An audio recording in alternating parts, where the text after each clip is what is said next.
My name is Lisa, I'm 24 years old, a recent college graduate, and just beginning to build my career. The story I want to share starts with the house my mother left me after she passed away from lung cancer 6 years ago. My mom was an incredibly thoughtful and forward-thinking woman. Even before her diagnosis, she meticulously planned everything to ensure I wouldn't have to worry about my future. The house was her own property, purchased before she married my father, and fortunately she left it to me in her will with a heartfelt message. You will always have a home, no matter what happens. Our family used to be happy until my father decided to leave my mother and me for another woman when I was just 12 years old. There were no arguments, no battles over property or custody.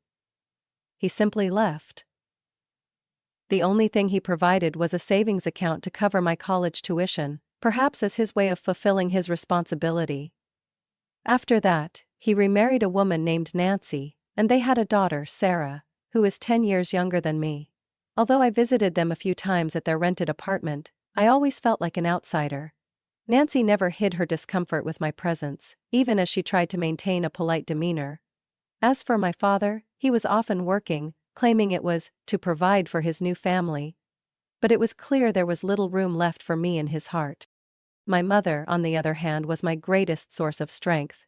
She worked as a financial manager and earned a good income, but after her cancer diagnosis, she left her job to focus on treatment. I was 18 years old when she passed away, just weeks before I was set to leave the state for college. Losing her left me reeling. But I reminded myself that she had done everything to prepare me for life without her. It was her love and resilience that gave me the strength to move forward. From that moment, I knew that the house wasn't just an inheritance. It was a place filled with all the love my mother had poured into me. My mother, Catherine, was always a meticulous and forward-thinking woman. From a young age, I would watch her jot down detailed notes in her notebook, planning every aspect of our lives. She often said, "You can't control everything in life, but you can prepare the best you can to face it." Those words became etched in my mind when she was diagnosed with lung cancer at the age of 18. Even knowing her illness was not easily curable, she remained calm, dedicating her remaining time to ensuring my future was secure. She sold off unnecessary assets to settle any debts, leaving the house as her final gift to me, along with her message. Lisa, this is a place you can always call home, no matter what happens. During the 4 years she battled the disease, I witnessed her incredible resilience. She endured the pain of chemotherapy and the long days spent in the hospital, yet she never complained or gave up. Even in her final days when her strength had all but faded, she reminded me about her will and how to manage the house.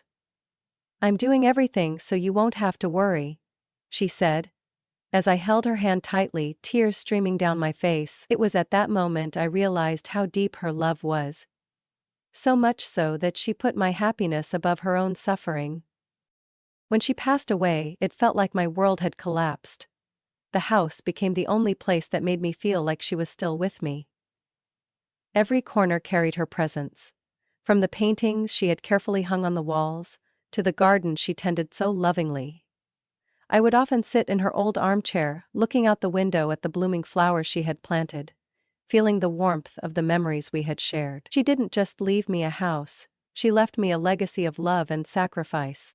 Whenever I think back to those days, I know I must keep moving forward and protect the priceless gift my mother gave her entire life to provide for me. This house isn't just a place to live, it's a reminder that I am stronger than I ever believed, just like my mother always was. My father, Robert, was once an important part of our small family, but that all changed when I was 9 years old. The day he packed his suitcase and left us for another woman, everything seemed to fall apart. There were no arguments, no tears, and no signs of regret from him. Just a brief hug and a vague promise that everything will be okay. From that moment on, my mother, Catherine, carried the weight of the family alone. She became both mother and father, never letting me feel like I was lacking love or support. My father remarried fairly quickly to a woman named Nancy. I met her a few times during brief visits. Nancy never made much of an effort to make me feel welcome. Though she tried to maintain a polite exterior, the distance was always evident in her tone and the way she looked at me. As for Robert, while he still called to check in occasionally, His attention faded, especially after he and Nancy had a daughter, Sarah, who was 10 years younger than me. I became an outsider in his new family, a visitor, and the growing distance only reinforced the feeling that I no longer belonged in his world. Even so, I've always appreciated that he paid my entire college tuition up front. Perhaps it was his way of trying to make up for the responsibilities he couldn't fulfill as a father. But that financial support couldn't fill the emotional void he left behind in my heart. What hurt me the most was what I discovered later. During the 4 years I was away at college, he had lied to Nancy, claiming that my mother's house was his property and that he had been generous enough to let my mother and me live there. The fact that he could fabricate such a story about the place that held all my mother's memories and love was something I could never forgive. He turned my mother's legacy into a tool to sustain his new life with Nancy, without any regard for how it would affect me. That betrayal made me feel like I had lost not just a father, but also the last shred of trust I had left in him. Nancy, my stepmother, always carried an air of false sophistication, making it easy for others to believe she was a kind and considerate woman. During the early years of her family living in my mother's house, Nancy worked hard to build a warm image. She often prepared elaborate dinners, invited me to her small social gatherings, and frequently referred to me as Robert's lovely stepdaughter. But after I graduated and returned to the home my mother had left me, that facade slowly began to crumble. From the moment I walked through the door, Nancy discreetly showed her displeasure. Comments like, "Lisa, how long do you plan to stay?" or "Don't you think it's time to live independently?" became more frequent. Though I knew she was trying to push me out of the house, I stayed calm and tried to maintain a good relationship, thinking this was still my father's family. Everything changed, however, after the offensive phone call Nancy made while they were vacationing in the Maldives. Her harsh tone and cutting remarks, calling me a freeloader and a burden, revealed what she truly thought of me. Sophie, my half-sister, had once been my little companion during my visits home. I remembered the days we'd draw together or share funny stories about school. But under Nancy's influence, Sophie began to change. As Nancy grew colder and more negative toward me, Sophie became distant. She started referring to me as her when talking to her friends, and would pass by me as if I were invisible. She had been drawn into her mother's selfish manipulation, and that hurt me more than Nancy's cruel words ever could. Living under the same roof became more strained with each passing day. Nancy employed subtle, silent attacks, such as deliberately ruining my clothes in the laundry, moving my mother's belongings to obscure corners, and even attempting to redecorate the house. Sophie, rather than standing by me, began mocking my feelings, as if they didn't matter. When Nancy and her family returned from their vacation, her fury erupted upon discovering I had changed the locks and packed their belongings into the garage. She screamed that I was ungrateful, a selfish child, and even threatened to call the police to reclaim her house. But what angered me the most was my father's silence.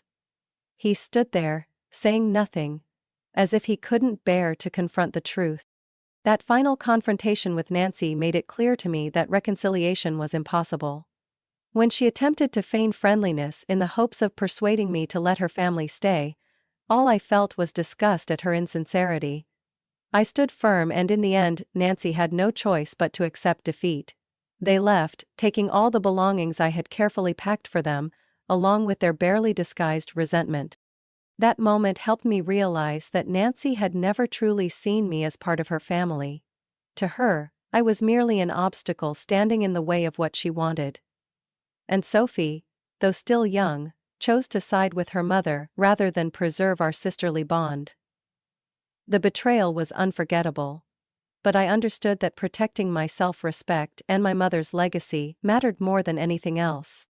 My childhood was far from easy. I witnessed my father, Robert, leave our family when I was just 9 years old. At that age, I was too young to understand why he chose to abandon my mom and me to build a new life with Nancy. My mother, Catherine, never let me see her pain. Instead, she buried herself in work, doing everything she could to ensure I had a stable and full life, so I wouldn't feel the absence of my father. But nothing could hide the emptiness that lingered in the house after his departure. Life became even harder when my mom was diagnosed with lung cancer at the age of 14. For 4 years I watched her fight the disease every single day, maintaining an optimistic spirit despite the pain and physical toll it took on her. Every time she smiled and said, "You have to be stronger than anything, Lisa," I knew she was putting all her hope in me, wanting me to live for both of us. Sure as hell you did. When she passed away at 18, just weeks before I was set to leave for college, it felt like my entire world had fallen apart. Even so, I decided to let my father, Nancy, and Sophie stay in my mother's house while I went to school, partly because I couldn't think of a better solution at the time. They helped clean and take care of the house in my absence, and initially everything seemed fine. But, as I've shared, the events that unfolded later made me realize that my kindness had been taken advantage of. During that time I kept in contact with them, thinking I was making an effort to build a family bond, but now, looking back, I see that I spent far too much time trying to fit into a group of people who never truly saw me as part of their family. The memories of my childhood with my mom have become my sole source of strength, helping me overcome the pain and protect the legacy she left behind, even if it meant standing up against my own family. When I decided to let my father, Nancy, and Sophie live in my mother's house, I believed it was the best way to keep the house safe while I was away at college. In the beginning, everything seemed to go well. Nancy appeared to be a thoughtful stepmother, often cooking family meals and inviting me to join her for small gatherings. Sophie, my half-sister, started to warm up to me, frequently pulling me into her room to show me her latest drawings or share funny stories from school. My father, despite being busy with work, seemed to be making an effort to spend more time rebuilding our relationship. I began to feel, though a bit awkwardly, that we were slowly becoming a family. But the first signs of pretense began to surface when I came home for my first holiday break. Nancy would make subtle comments about how I needed to become independent soon, or start looking for my own place. Initially, I brushed it off as a misunderstanding. But as the breaks passed, her attitude became increasingly apparent. She began rearranging my mother's belongings, claiming it was time for a fresh look. Sentimental items, like my mother's favorite vase, were shoved into obscure corners and replaced with cold, impersonal decorations of Nancy's choosing. Sophie, once a sweet and eager little sister, also changed. She no longer greeted me enthusiastically when I came home. Instead, she grew distant, even cold, and treated me as though I were a stranger in my own home. One day I overheard Nancy whispering to Sophie in the kitchen, saying that I was just a freeloader, and that the house belonged to their family. Sophie quietly agreed, and at that moment I realized I had been pushed out of the family dynamic they had created. I tried to maintain the peace, convincing myself that the tension was temporary, but when I discovered that my father had lied to Nancy, telling her the house belonged to him, everything became crystal clear. Nancy's efforts to appear friendly weren't about building a harmonious family. They were about taking over the house. Under Nancy's influence, Sophie began to view me as an obstacle, someone who didn't belong. Each time I tried to confront my father for answers, he would evade the conversation, repeatedly saying, "It'll all work out." But it never did. Instead, the house gradually turned into a foreign place where I, the rightful owner, was treated as an outsider. The memories of my mother in this house continued to remind me of her love and sacrifice, but the people living here made me feel like I had lost everything. After graduating from college, I returned home with excitement and a sense of comfort, thinking I was about to start a new chapter in the place I've always called home. But as I stepped onto the familiar porch, the smile on my face quickly faded. My old key no longer fit the lock. I tried again and again, but it was no use. My heart sank as I realized something was wrong. I hadn't been informed of any changes, and a vague sense of unease began to creep in. I knocked on the door, and after a few moments Nancy appeared, her face showing a mix of surprise and discomfort, as if she hadn't expected me to return.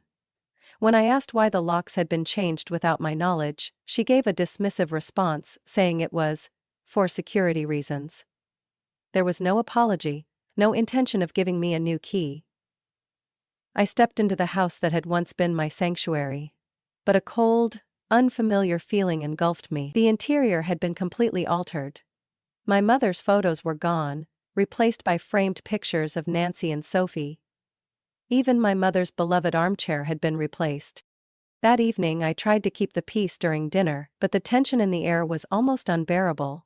Nancy constantly threw pointed remarks my way, while Sophie wouldn't even look at me. The breaking point came when I mentioned my plans to start my new job and stay at the house to save money. Nancy, with a mocking tone and icy stare, bluntly asked, "Lisa, isn't it time you found your own place? You've graduated, you shouldn't keep relying on this family." When Nancy finally responded, "You should keep relying on this family," her words cut through my pride like a knife. I tried to respond calmly, but the trembling in my voice betrayed the emotions I was struggling to contain. The insults didn't stop there. The next day I received a phone call from Nancy while she and her family were vacationing in the Maldives. Her voice was filled with venom as she accused me of being a freeloader and demanded that I leave their house. Hearing those words, I felt completely shattered. Nancy, who had once pretended to be kind, no longer hid her true intentions. What hurt even more was hearing Sophie's laughter in the background, as if she wholeheartedly agreed with everything her mother said. I sat silently in the house, now feeling like a stranger in what should have been my home. But as the anger rose within me, I realized I couldn't let them continue trampling on my mother's legacy. I decided it was time to act. I wouldn't let them turn my mother's house into a place they could manipulate as they pleased. The next day I changed all the locks, moved their belongings into the garage, and prepared myself to face whatever came next. I had endured enough. It was time to protect what was mine. Realizing I had no other choice, I decided to take action to protect what was rightfully mine. Early the next morning, I contacted a locksmith and requested that all the locks in the house be changed. When the locksmith finished, I held the new keys tightly in my hand, feeling both relief and resolve. This wasn't just about securing the house. It was a statement that I wouldn't let anyone trample on my mother's legacy. Then, as soon as I'd packed my things into a nearby stable and driven off, I came to the realization. Next, I began clearing out my father, Nancy, and Sophie's belongings. I went room by room, carefully gathering everything that belonged to them: clothes, books, and even the decorative items Nancy had used to replace my mother's. This wasn't just a physical task, it was a way of reclaiming control. Every item I packed into boxes reminded me that they didn't belong here. By the end of the day, everything had been neatly packed and placed in the garage, ready for them to take. That night, I sat in the familiar living room, looking around at a house that was slowly returning to the way my mother had built it. Her photos were back on the walls, and her old armchair had been restored to its rightful place.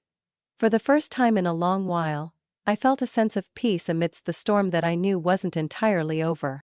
The next day they returned. When my father's car pulled up in front of the house, I watched through the window as Nancy's face shifted from surprise to anger. She stormed out of the car and shouted, "Lisa, what the hell do you think you're doing?" Calmly, I opened the door and faced them. "I've packed your things," I said firmly. "They're in the garage. This is my house and I'm not allowing anyone to stay here anymore." Inside I felt like you were spending the summer here. Nancy's face turned red with rage as she yelled that I was an ungrateful child and a disgrace. Sophie stood behind her mother, glaring at me with contempt, while my father just stood there, head bowed, saying nothing. When Nancy continued to berate me, I cut her off. "That's enough, Nancy. This house belongs to me. My mother left it to me, and the only reason you've been here is because I allowed it.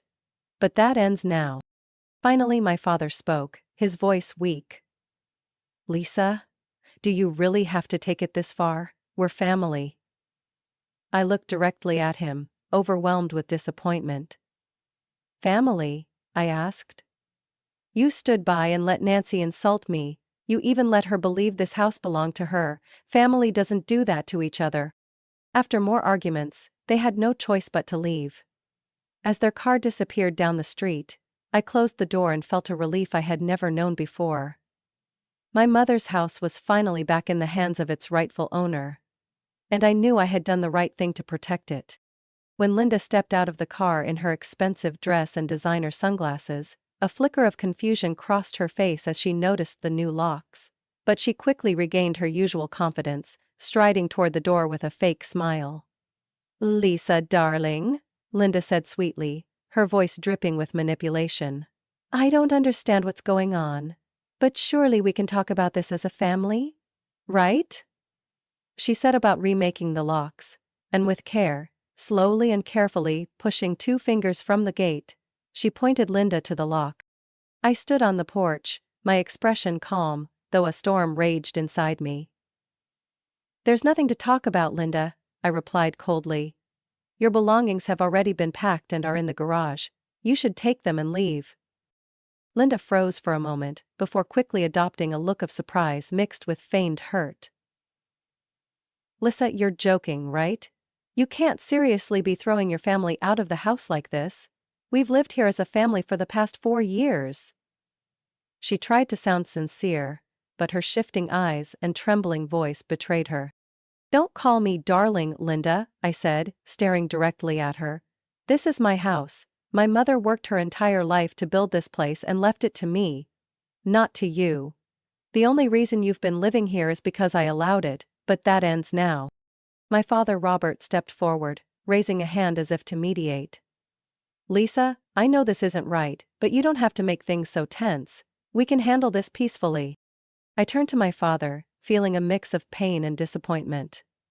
"Peacefully?" I asked, my voice shaking. "You lied to Linda, letting her believe this house belonged to her. You stayed silent while she insulted me, even planning to throw me out of the home my mother left me.